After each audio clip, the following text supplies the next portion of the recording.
Hello, and welcome to Educational Triage, where we discuss issues in alternative education. This is a discussion about teaching, by teachers, for teachers, and others who are interested in the alternative education world. We hope you find today's episode relevant, engaging, and useful. And if you do, please subscribe. I'm Tony Hunt, and I'm here to help guide you with the help of my friends Christy and Philip. And welcome back to Educational Triage. And once again, we are joined, yay, with the indomitable Christy Goodell. Yay, hello. And we also have Philip Summers. Aloha.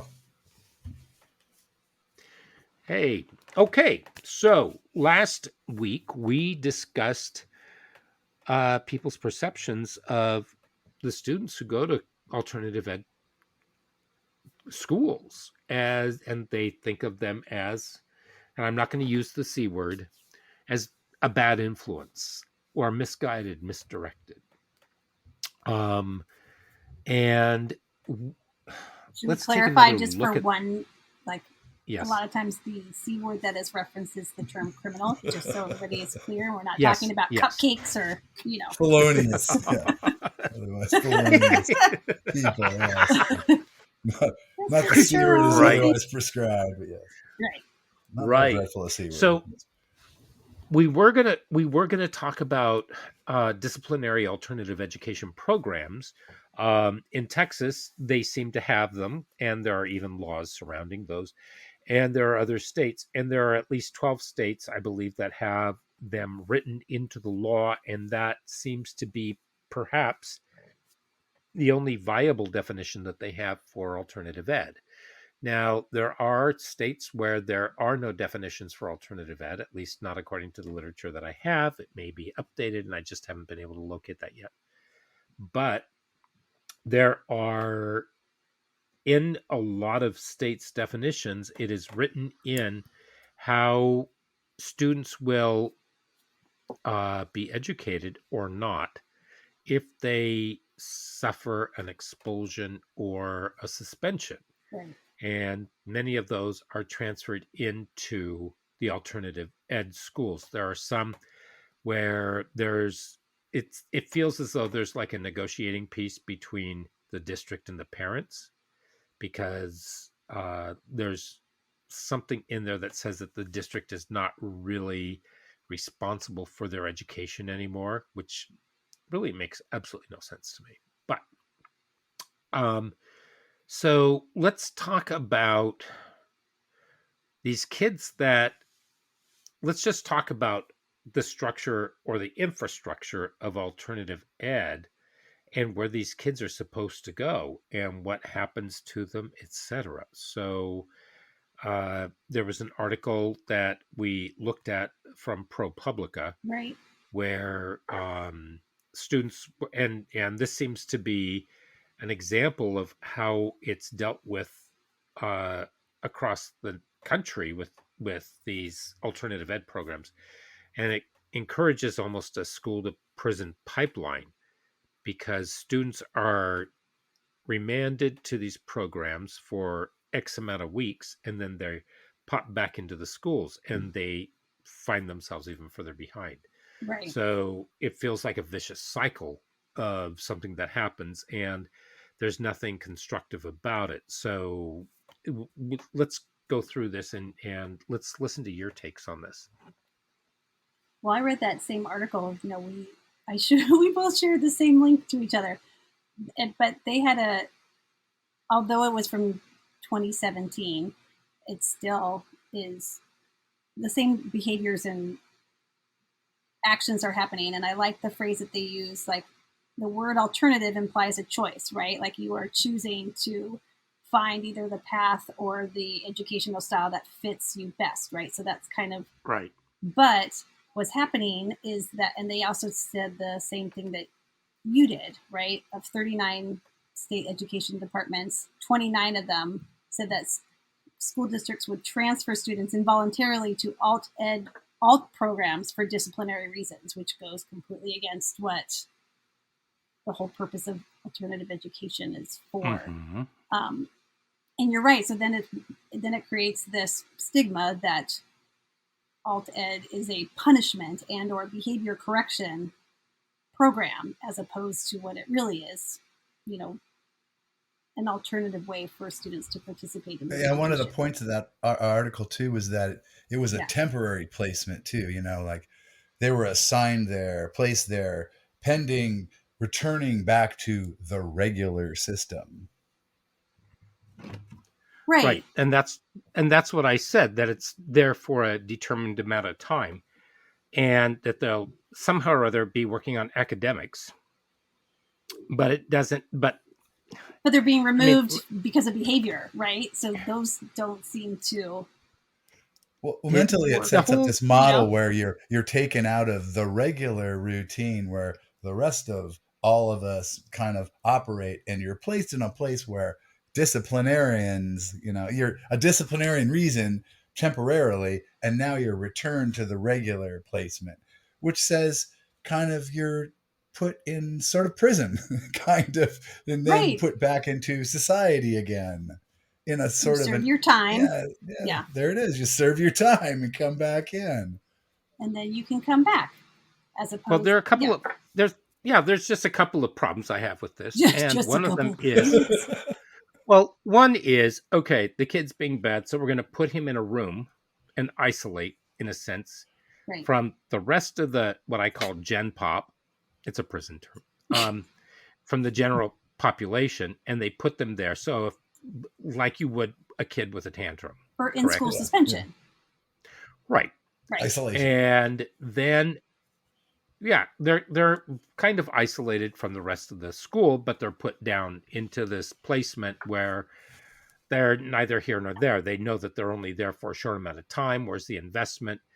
Um, and generally speaking, according to a great deal of literature that I've read, there really isn't a lot of great infrastructure there. I mean, they could be. I mean, we're talking about crumbling buildings. We're talking about no books. We're talking about Right. teachers who really don't even want to be there because they're not really the greatest teachers that are there. And I'm not saying that as a generalization for all alternative ed teachers who Right. do this. There are some incredible, but you do get some of the chaff in with the good. Right.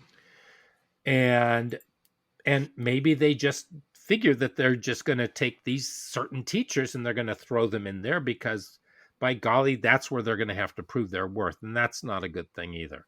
But the kids don't have any real direction. There is nothing there. There's no learning plan for them when they go down there, from what I understand. And it feels as though it's an us versus them rather than a we kind of collective uh format. So if a student comes down from the high school, part of the problem with them coming down might be that they were having troubles and they were struggling in the classroom. Maybe that was one of the behavioral issues, Right. and it completely disregards that, and it throws them into sort of a whirlpool where they're still not going to be getting any academics, and they're going to fall even further behind, which kind of becomes a catch-22.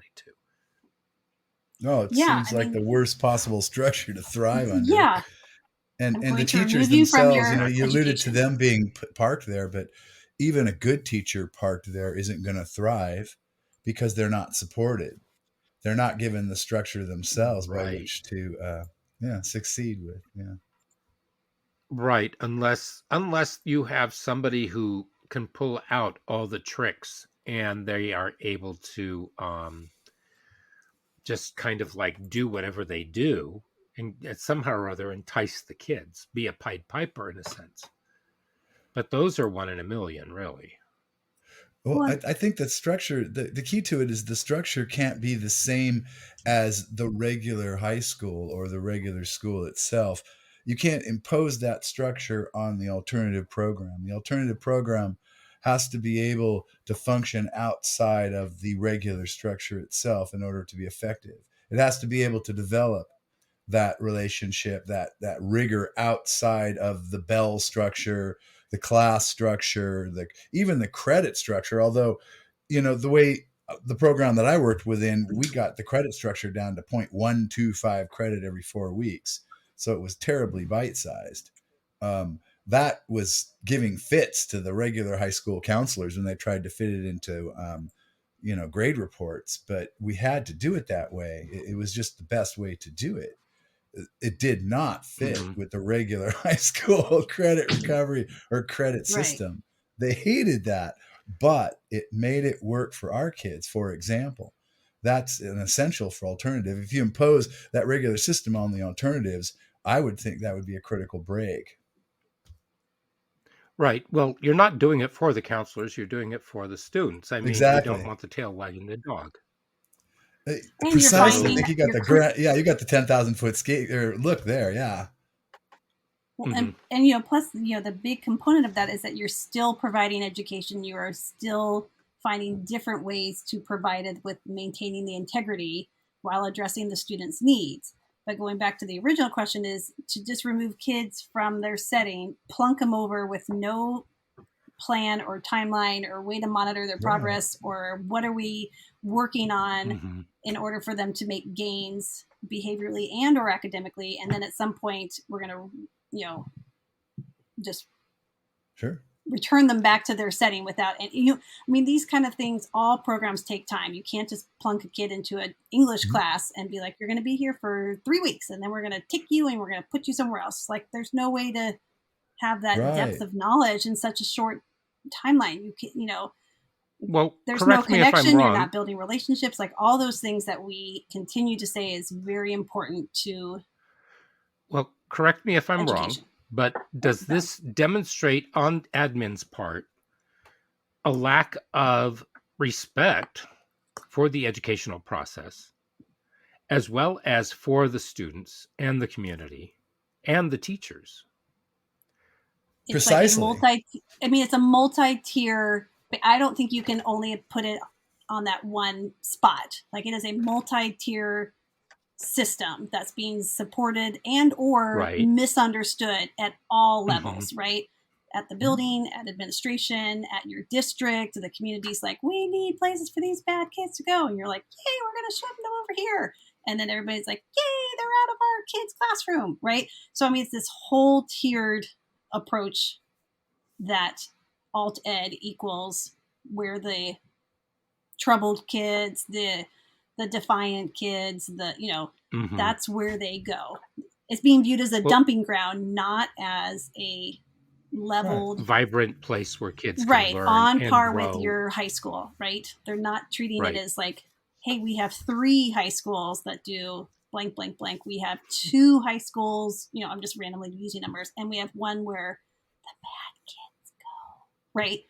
And so, I think that's my thought. I think what got me too was the fact that the student that they talk about in the article, he was caught pulling his cell phone out for a second time during the day by accident. Oh my gosh. And they went after him. Our entire school would be all dead if that was the reason. What school do they? Where's that? Right. Yeah. Oh my I want to say it was in Pennsylvania. Pick your battles. Yeah. So it already felt like a prison. It didn't feel like a warm, welcoming kind of place where the kids would really want to be. Right. And they even called in, and I almost think that would be illegal for them to create an IEP and do an IEP meeting without the mother's involvement or her even knowing that it was happening. So you've got to give. Depending on what part of the process, but if you're going to conduct a referral and you're not getting any sort of consent for initial evaluation, then that's kind of and the kid's not 18. Yeah, and he ended up dropping out. Surprise. The interesting thing, though, is that, but then you take a look at New York, and New York has what they call the transfer schools, and they found that, and they're called transfer schools simply because kids that aren't making it in the regular school are transferred to an alternative placement. And what they found was, and people said, well, they're just losers who go there. I mean, those schools just really aren't worth whatever. And they looked at the data and they realized that the kids who went there were far more likely to graduate than the kids who did not transfer, because they would fall so far behind. Huh. Am I making sense? Because you're having this I'm processing. up in the clouds look. I know. So, okay, let's say that little Oh Tommy God. Yeah, Thumbsucker. okay. Jeez Louise. Sure. We're back to Tommy. Go ahead. We're back to Tommy. Let's say that Tommy only has 10 credits by Mhm. the time that he is, let's say, a senior. Okay. And what are we going to do with Tommy? I mean, he needs at least another 14 credits to graduate. Right. So, and I'm just going from what is true in Oregon. I know every state they have different numbers. They calculate their credits somehow. But in Oregon, you need at least 24. Many districts are 26 or 27. But let's say that he only has 10 and he needs those 14. Well, if you keep him there at the school, he's more prone to drop out than if he goes to a transfer school, which is another term for alternative school, where he gets the information, he's able to do what he needs to do, they get the program, and he will graduate possibly within 2 years and make him a fifth year or maybe a 6-year senior. But he will be far more productive and he won't be dropping out, and he'll get a lot more done, which is beneficial to the district, and it's also beneficial to the community as well as to the students. So that kind of transfer is fine. So why not, if you're going to take a kid and say, okay, you're suspended and you're suspended for X, Y, and Z amount of time, why can't they go into an alternative setting? And let's say that they have to go there for a full semester, and that way they're able to get the credits that they need to get, Right. rather than just for a few weeks. Because a few weeks is a few weeks. You might as well go camping up in the mountains for a few weeks and come back with what I understand the amount of information that they're going to have. They're really not going to have anything that's going to propel them to move any faster or to get any further in their scholastics. Correct? A few weeks Right. is not near enough time to do anything. It doesn't Right. even administratively work. Well, you don't even know where the kid is in math, language arts. Right. You can pretty much figure out, you can do some assessments with mathematics though. But then you come down to some of the other classes where they may just be looking around. For example, maybe science, they're, who knows where they are. But you also have to get them to buy in, because you may be going with a paradigm that, of course, the kid is going to go there and they're going to say, yeehaw, I really want to be in this class. Yeehaw, let's go. Ride him cowboy, and goes into the class and digs in. Well, the loss is during a they're not suspension, going the to. teacher has to supply the work anyway. During an expulsion, you have to provide a placement. So, yeah, there's no Not in short-term every state. place. Yeah, not in every state. In this Right. state, we do. Right. So that's the way I dealt with it. Yeah. Yeah, but a 2-week or a 1-month placement just for a suspension is pretty useless, especially if a kid's in trouble with the school or something. They just don't have time for that foolishness, and the school doesn't have time for it either. Like you said, it's really tough to assess, and I imagine it doesn't fit real well with the curriculum. So there has to be a better way to deal with it. Yeah. Right. Okay, but see, then you look at the prison schools and some of the juvenile detention facilities. And there was one, a couple that were trying to get me to work there. And it was a constant turnover of kids. So you got done what you could do with those students while they were there. Maybe they were there for That's 2 a little days. different Maybe they were there environment, for a night. Maybe they were there for 2 weeks. But you still have to do something with those students and get them engaged. There was a program that was in with my little group of lawfully misdirected youth, my felons, my fifth graders with whiskers. And we used to have these kids that came in, and they would joined them. Like 5th graders with whiskers. That's what I called them. I mean, they were mostly high schoolers. I had some middle Yeah. schoolers, but then there was another residence that used to join them, and they would come in, and I would have some of those kids for 3-4 days, maybe just one day, until they were placed, because it was sort of like a holding cell, I taught and them as well. get Yeah. them going. Yeah, Yeah, I and taught them as well. and get them going. And so it was constant, but we had something so that they could get information out of it, that they could get something so they didn't lose Yeah. They were they didn't literally a lose captive the audience, however. yes. Yeah, Well, they when were. Yeah. you're talking about a high school placement, when a kid in a suspension, they're like, what do you got? What have you done for me lately? Kind of kid. It's Right. hard to establish that relationship with a suspension. With a kid, it came over as an Especially if you know they're going to expulsion. leave. Yeah, that Right? always was I'm here terrible for too. 2 weeks, so I'm not going to, why Yeah, should I start building relationships when I know I'm going to be like, ping, back, right? That happens. exactly. When I used to get along with Oh, them too, Mhm. it was like, and they were gone. It was like, oh darn it, I really could I hang on to this know. kid for a while. Yeah, yeah, yeah. Some of the I systems are learned a cruel that great way. deal from some of them. I Me learned a too. great deal from some of them. I mean, but some of them I mean, it was obvious that they had some major issues. I had a kid who, well, I'm not going to go into it, but Yeah. anyway, he taught me all about how to be better at MMA by taking broken glass and shaving the nerves off of your shins. And he had done that with his. So, Well, as that I said, there were sounds some kids that had some awful. major issues. Little Yeah. Muay Thai Yeah, moves there. right. So, Ouch. but okay, Dedicated so therapist. let's take so let's identify the problem with some of these programs then, because um, if you look at where they are, most of these kids are going to need credit recovery, correct? Right. Yeah. Okay, and so in our episode on credit recovery, we talked about equity.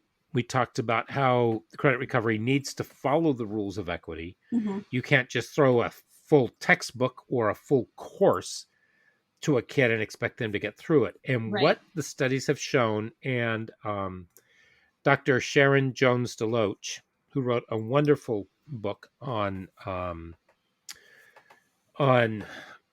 credit recovery and Texas, because that was her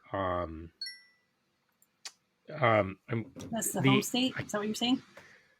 well, that's where it was. That's where she was doing it from.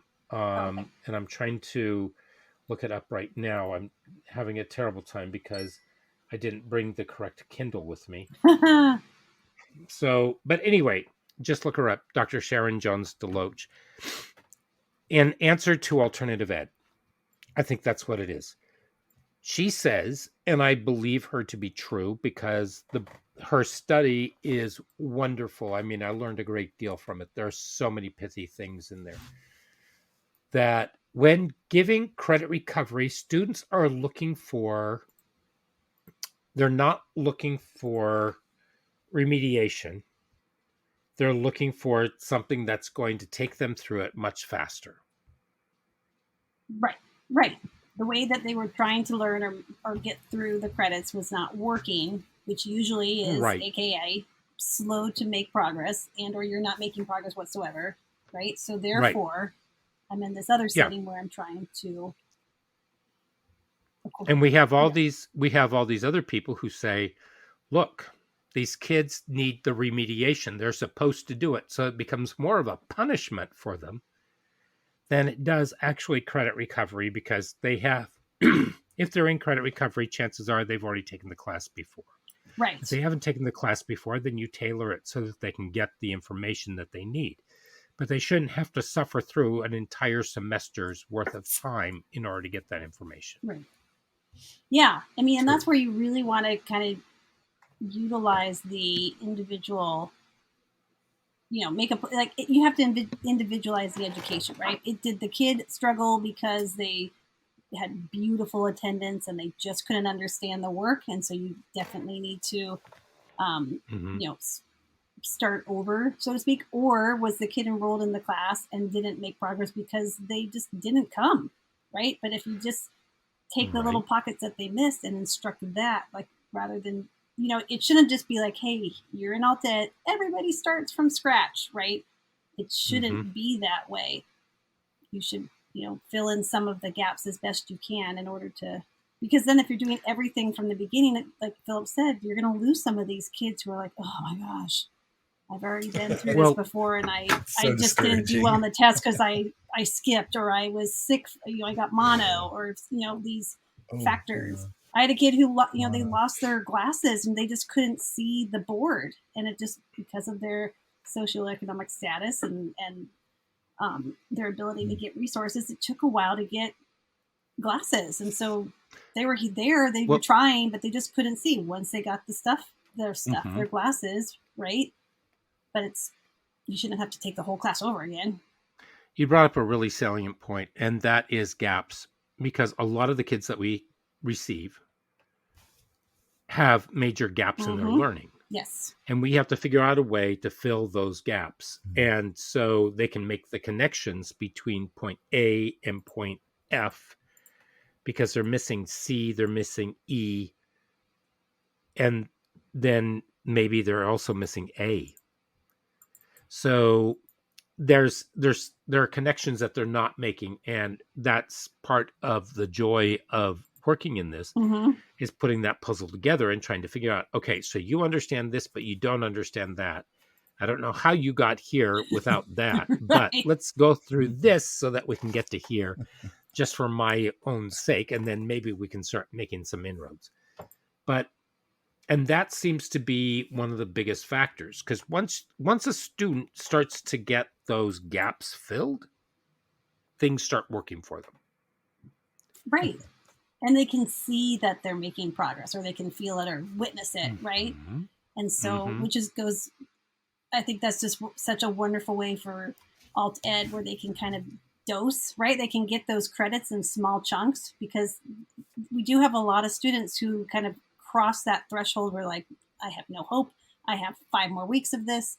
I can't, even if I start understanding everything at this point, I've missed too much. And so the whole semester is a wash, right? And so that alt ed opportunity, that you can, hey, we're just going to work on this little chunk and then we're going to go to the next little chunk, and it doesn't seem so overwhelming, I think Right. is a big part of it. Right.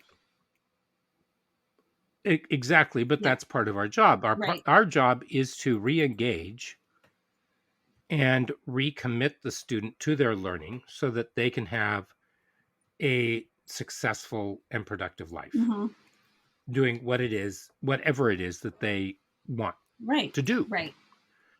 And hopefully it's on the right side of the law. But and most of them will, I think, if given the choice.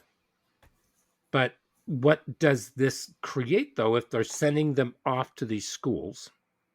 And I don't know where the disconnect between the lawmakers and the educators is, because I get it that they want to be tough on the kids. They want to show that they're going to crack down so they don't have discipline issues.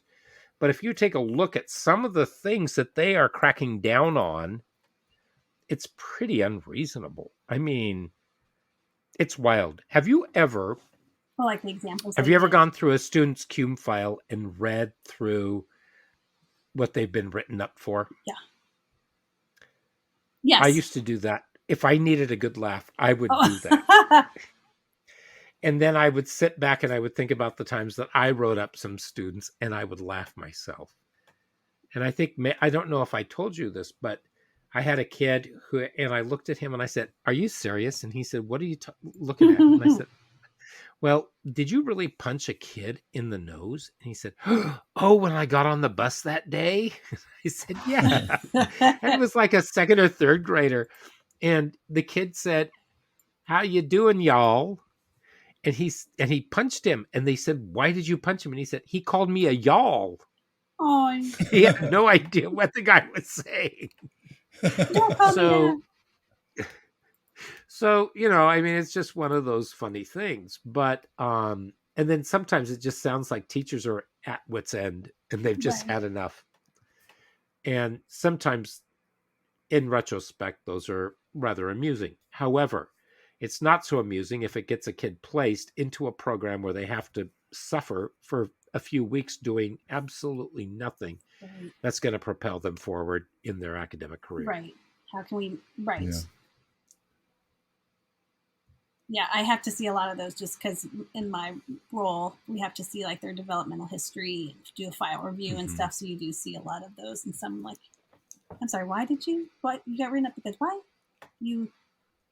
Oh, and like, how did you get this many referrals during online? Like, right? Like, how did this happen? Online?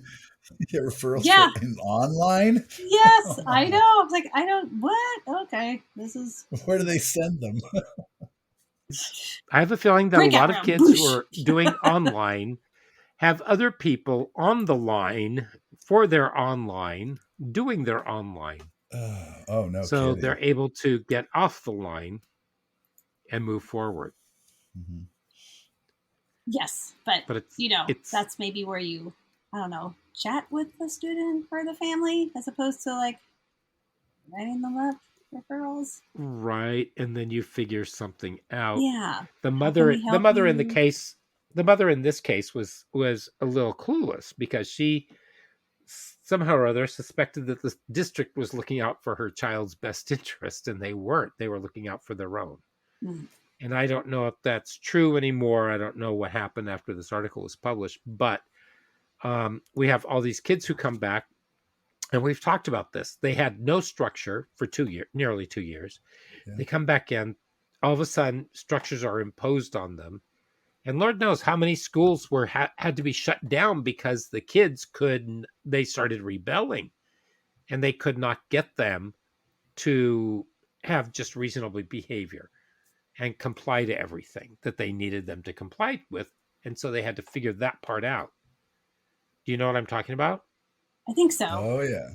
There's a middle school that shut down for 2 weeks because they had to figure out how they were going to get the middle schoolers to behave properly because they were becoming violent, they were unruly, there was too much vandalism.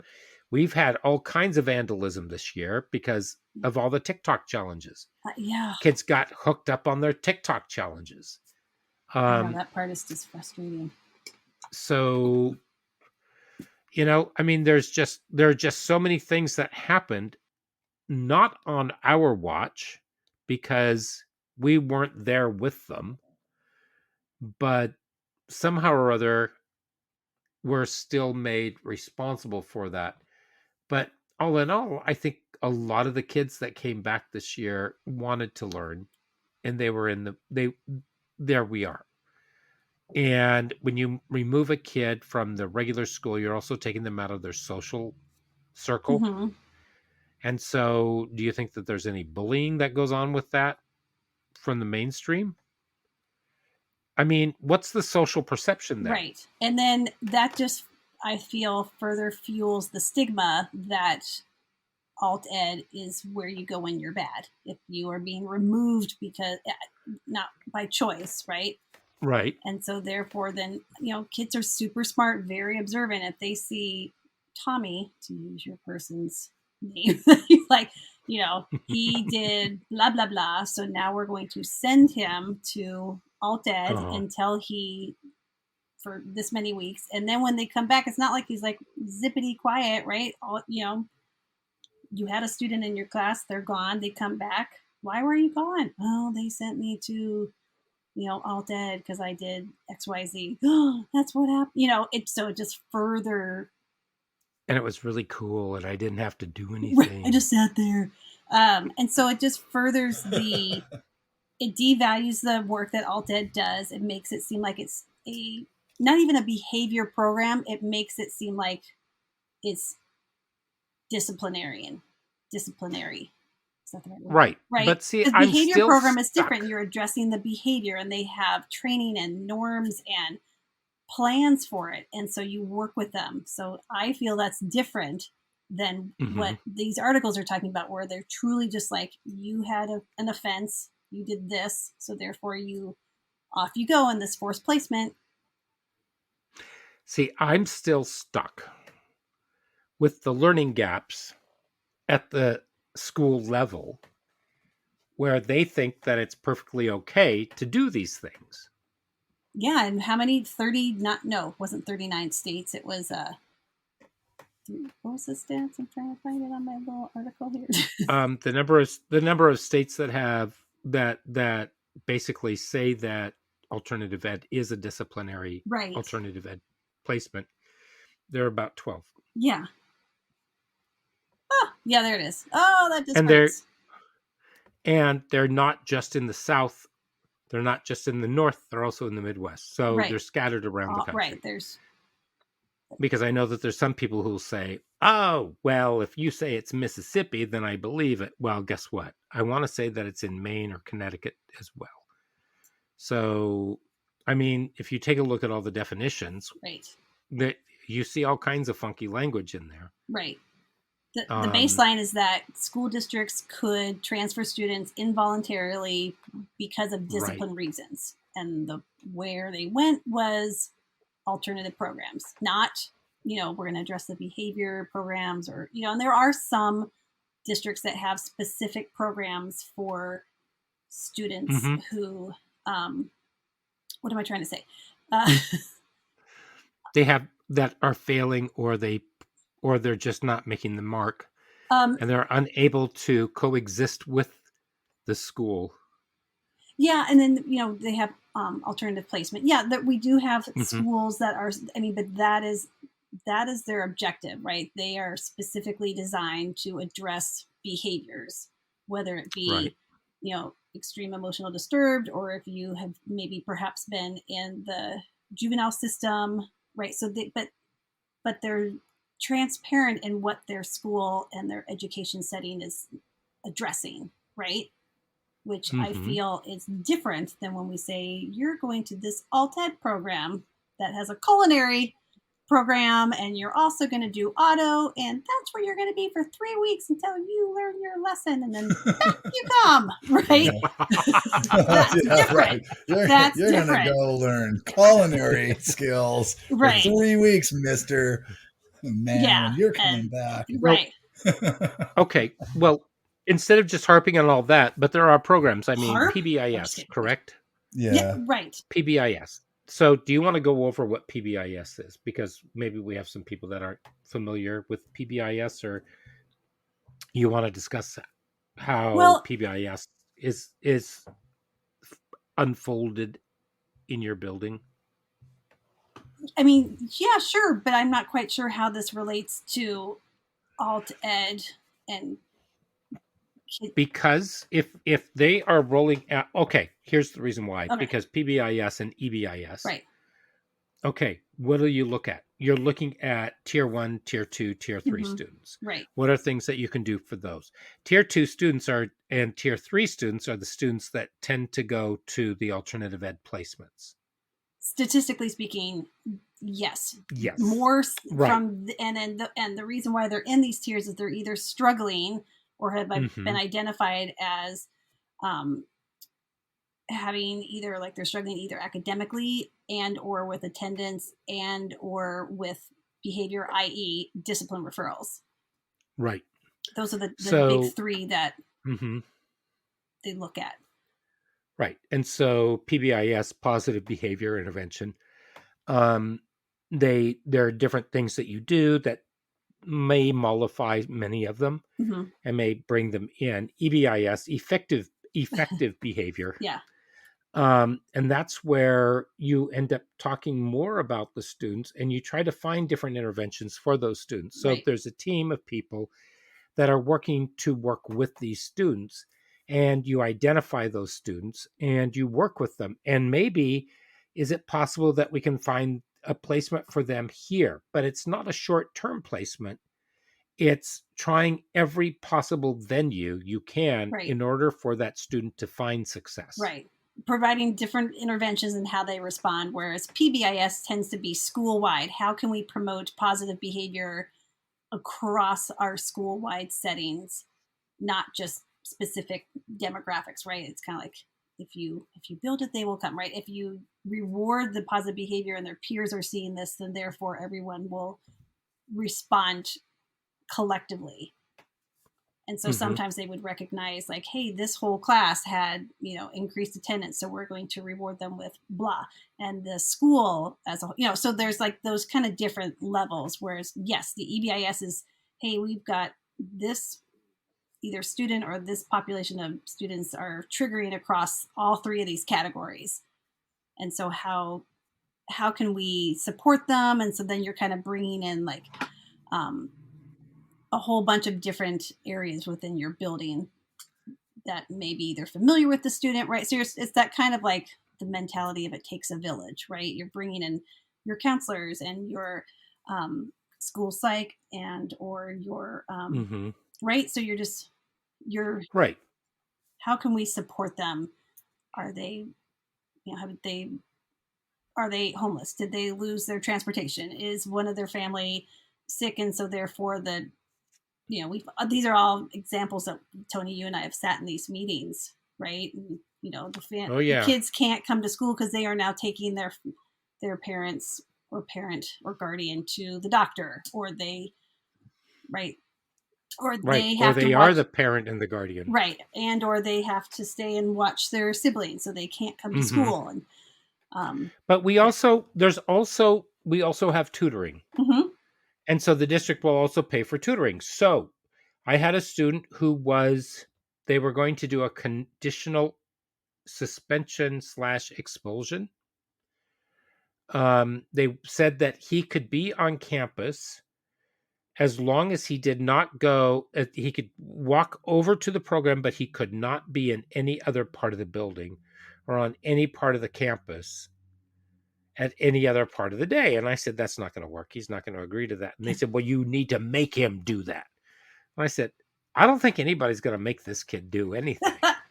And so I mentioned it to the kid, and the kid was very colorful with his language and basically said, yeah, that's not going to work. no, right, So, and they said, no, you need to. And I said, look, I have other students. I'm not holding this kid's hand figuratively. right, And they said, well, you have to. And I said, okay. So instead of working with students and teaching them, you want me to babysit. And they said, well, yeah. And I said, no, I'm not going to do that. strangely, I don't And want to. basically, what I said is, you're going to have to get a tutor for him. Let's get a tutor. So we did. And the kid graduated. The kid liked the tutor. The tutor found him fascinating. Mm-hmm. And, they met twice a week, and he would get his stuff done. And he was not what I would call a person who could rapidly stuff his brain with information. Okay.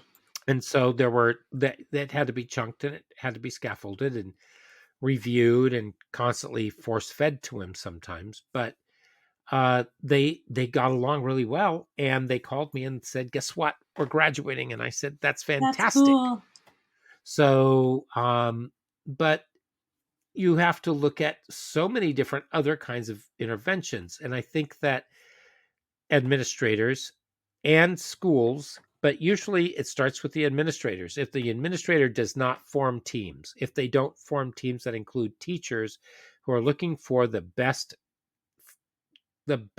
way for students to access the schooling and the information, then you're going to have issues, and you're going to have students who are not going to be able to be as successful as they should be. Right. Yeah. I mean, in order to have these systems work, they have to be supported by your building.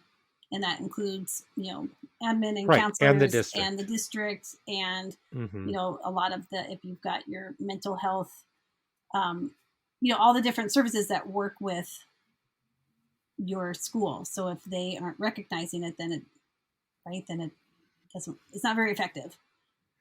Right. Well, we no longer have EBIS. Right. It doesn't exist. And the weird thing is that I believe that we were one of the national models for EBIS, and all of a sudden we just turned around one day and bam, it was gone. I can't So, even recall when it all, you know, and then we had that little pandemic thing that kind of, well, it was before the pandemic. It was the same year as the pandemic. I mean, it was the fall of the pandemic. okay. It was gone. And I think it was because we had new admin who weren't schooled in it and didn't understand it and couldn't understand how it worked. Or they did and they just didn't see the value in it.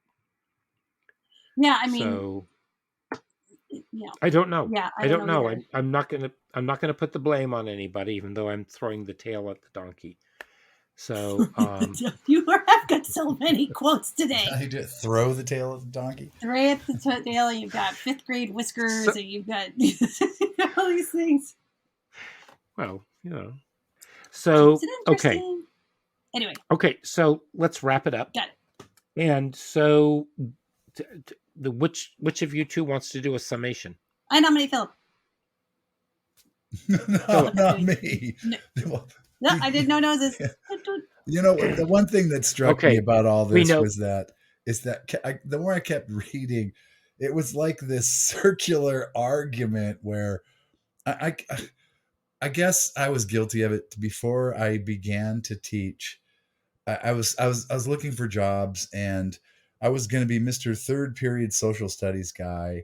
I was a history and Black Studies major, and I had my my MAT in social science, social studies, and I was ready to go. And I applied for a career education job. Well, I was desperate for a job, and I'll teach anything. Okay, I'll teach career ed, and it was an alternative ed job, and I had no idea what alternative ed was, and I got lucky. I was hired by a magnificent administrator who had this vision that was handed to her and developed by her and this administrator before her, and this program that was developed, and we did a great job. And we had an identity that was really good with kids, for kids, by kids, and it wasn't disciplinary. We had kids who were referred to us. We were told to take expulsions, but these expulsions worked because we were a community. So when I was reading these articles, Mm-hmm. it occurred to me that these disciplinary alternative ed programs, they went bad because they were disciplinary programs. These temporary programs They where you didn't put work with the bad kids were just temporary programs where you put bad kids. You really need well, more they to weren't have an working with the kid. alternative. They Yeah, they right. weren't They were working working for against the kids. behavior. Yeah, they were They just trying weren't to quell working behavior problems, not trying to, be an not with alternative the kid. programs for kids. And so Right. yeah, you just don't have a chance when you're addressing a behavior problem. You do have a chance when you're addressing kids, always do. So it was just this Mm-hmm. circular argument. I remember this one, we had this district administrator. She was sort of the beginning of the end, but she was touring the building, and she walked around, she kind of looked around, she goes, well, none of these kids look like alternative kids. And it just Oh told us boy. a lot about what the heck she didn't know about us. And Oh then no. she dismantled us. She was the beginning of the end. But I should have known that was right there, that statement. None of these kids look like alternative kids. Well, you don't know anything about us, do you? Right. Yep. And it's not to say, to if kids are struggling with their behavior in some capacity, right? I mean, that absolutely can and should be addressed within an alt ed setting, but Mm-hmm. it Oh, sure. shouldn't be right. But like it's It's built in, not it's the wrapped setting. in, but it's not the only thing, right? You're not putting them Yeah. in to just sit there and not address behavior with the prospects of like, you're just holding them for about 2 weeks, right? But The you dump. absolutely can, yeah, the dump, right? Here's your dumping ground. But if you've got We're kids who not the have dump. chosen, right, I mean, there are definitely students who the behavior is coming out because the current setting is not working for them, and it doesn't just automatically shut off, right, once you change the setting. Sometimes they've got some really either established patterns or really entrenched Oh, behaviors that certainly. need Yeah. time, right? And but Yeah. you don't just ignore them. You work with the family and No. or the We student, certainly right? weren't the best placement for some kids, but we Yeah, weren't the only placement for disciplinary right, kids. right. It shouldn't Thanks. be But viewed as you punishment. also have to look at what was also stated in the articles, and something that we've repeated over and Yeah. over again, Yeah. is relationship based. Yes. Very Yes. much relationship based, and that's what every study keeps coming out with. Mm-hmm. And the low student to teacher ratio, Right. To Yep. be able to because build the that relationship. way students can get the one-on-one, they can get more access to the teacher gets to know them, they get to know that there's just more, and so they feel as though they are cocooned with the material, and that it's okay to fail in a sense. Right. Yeah. Right. Right. Because that develops resiliency and perseverance and learning from your mistakes and all the stuff that we do want Right. And students. then they can find their Right. success and they can go, and the discipline problems probably subside in a sense. So, in summation, disciplinary alternative education programs, DAEPs, which are in several states and with the laws, there are so many factors as to why they won't work, but they could work. There's so many things that are going on in the mainstream buildings that trickle down into those programs. It's more systemic, and I think that has more to do with the district, possibly with the state. I don't know. I think it's more the district and the schools of where they are. As long as there's a plan, as long as there is a team that works with the child, with the family, figures out how they're going to get things done. Mm-hmm. Maybe it's a credit recovery program. Maybe it's something so that the student, when they go back, because if it's a short amount of time, what is that student supposed to learn in that short amount of time that's going to put them up with everybody else? How is their learning improved so that they can fall right back in and they're not falling even further behind? Mm-hmm. Because it's just masochistic and sadistic. Take out the masochistic. It's just sadistic for the district to do something like that and make the students, drown. Right. Or feel they're not wanted. Well, they're not wanted. They're not being helped. Right. And isn't that our job? Right. So, and it does feel like some sort of odd power play. And I just hope that things have been remediated and things are better than they were. But once you see that alternative education programs are disciplinary programs, that it's a little cringy, to be honest. Yeah, so there is hope. Cringy.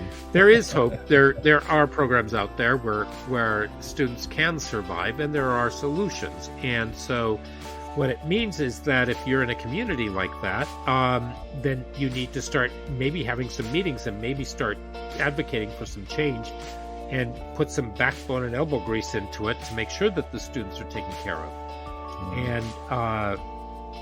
And make sure that you are going for the students. It's not very nice to say, we'll show you, we'll educate you poorly. Yeah, because there's all that money that your district supposedly has that's supposed to go for the kids. Yeah. So, okay. So I am going to sign us off, and so I thank you both very much. And we will be talking again next week. So to all of you, thank you for listening. Please subscribe, and we will see you next week. Thank you. Adios.